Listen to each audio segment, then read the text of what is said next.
नमस्कार। गत किछि मास हला ओडिशा प्रदेश कांग्रेस कमिटी सभापति श्रीयुक्त भक्तचरण दास नेतृत्व में राज्यव्यापी विभिन्न प्रसंग में आंदोलन जारी रही। धान किणारे होइथिबा व्यापक अव्यवस्था को नहीं, विशेषकर मंडी रे जो प्रकार चरम अव्यवस्था होइछि एवं 150 क्विंटाल रु अधिक जदि विक्रय हुए ताहले इनपुट सब्सिडी को जो राज्य सरकार बंद कर देइचंती, एई सबु प्रसंग रे विशाल चाषी समावेश मान मध्य कांग्रेस तरफ करा जाइछि।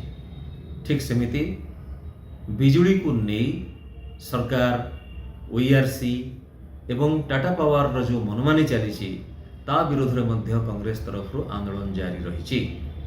प्रदूषण सर्टिफिकेट को नहीं, जानवाहन को नहीं जो प्रकार तंड गड़ुचंती राज्यवासी ता विरोध में मध्य कांग्रेस स्वर उत्तोलन करिछि।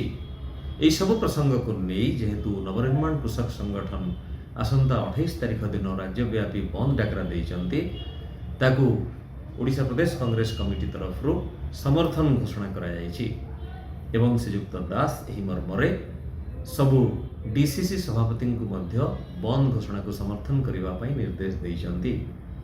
आजिर एई प्रेस विवृत्ति रे आमे समस्त कांग्रेस कर्मी एवं नेता को यह कार्य रे समर्थन करने पई बंद डाकरा को समर्थन करने पई निवेदन करूछु।